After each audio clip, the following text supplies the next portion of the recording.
নমস্কার বন্ধুরা, recipe sweet সানভিকাতে সবাইকে স্বাগত জানাই। আশা করি আপনারা ভালো আছেন।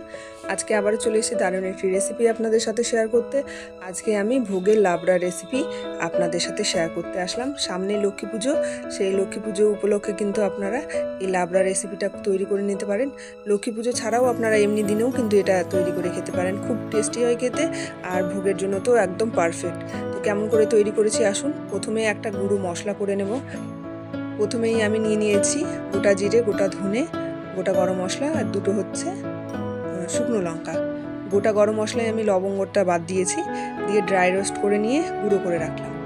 এরপরে কিছু সবজি নিয়ে নিয়েছি, যেমন বেগুন, বরবটি, মূলো, ফুলকপি, মিষ্টি কুমড়ো, ঝিঙে, আলু, পেঁপে, কলা, পটল, শিম, এই সমস্ত সবজিগুলোকে টুকরো করে কেটে নিয়েছি।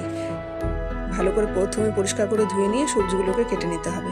এবার কড়াই বসিয়ে দিয়েছি গ্যাসে, সর্ষের তেল দিয়েছি। সর্ষের তেলটা গরম হওয়ার পরে প্রথমে আমি বেগুনটাকে ভেজে নিচ্ছি। কিছু সবজি আমি প্রথমে ভাজবো আর কিছু সবজি আমি একসঙ্গেই ভাজবো। তারপরে দেখুন কলাটাকেও আমি ভেজে তুলে নিচ্ছি। বেগুন আর কলাটাকে আমি প্রথমে ভেজে নিলাম, কারণ এই সবজিগুলো একসঙ্গে ভাজলে কিন্তু গলে যেতে পারে। কলাটাকেও ভেজে তুলে রাখলাম। তারপরে ওই তেলের মধ্যে দিয়ে দিলাম তেজপাতা, শুকনো লঙ্কা আর 5 ফোড়ন। ফোড়নটা যখন ভাজা হয়ে যাবে তখন আমি দিয়ে দিলাম বড় বড় টুকরো করে কেটে রাখা আলুটাকে দিয়ে নাড়াচাড়া করে দিয়ে দিলাম মিষ্টি কুমড়ো, সেটাকেও আমি একটু নেড়ে নিচ্ছি। তারপরে দিলাম পটল, পেঁপে, এই সবজিগুলো আমি একটু বড় বড় টুকরো করে নিয়েছি। দিয়ে 1 মিনিট মতো নাড়াচাড়া করার পরে আমি দিয়ে দিলাম ফুলকপি দিয়েও আমি একটু নাড়াচাড়া করে নিলাম, করে ঢেকে রেখে দিলাম। 5 মিনিটের জন্য ঢেকে রেখেছিলাম মিডিয়াম ফ্লেমে। তারপরে দেখুন ঢাকা খুলে আমি দিয়ে দিচ্ছি শিম, ঝিঙে, মূলো আর বরবটি, দিয়ে আবারও নাড়াচাড়া করে নিচ্ছি।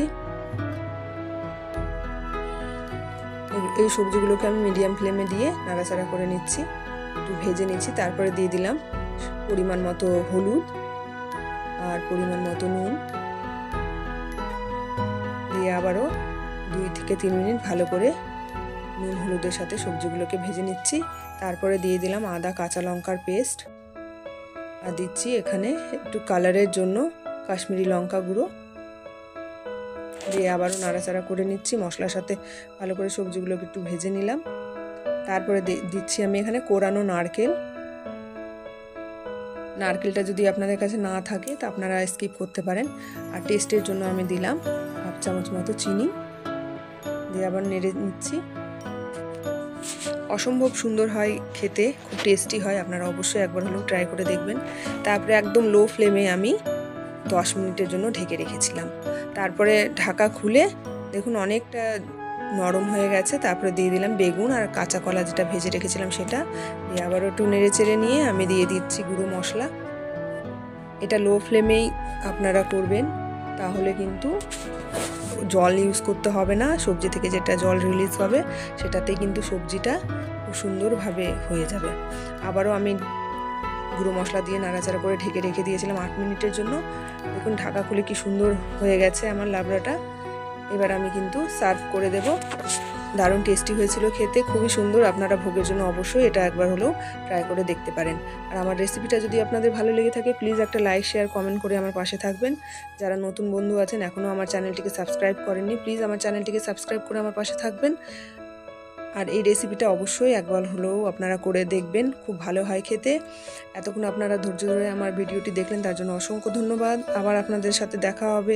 খুব ভালো থাকবেন, সুস্থ থাকবেন। Thank you.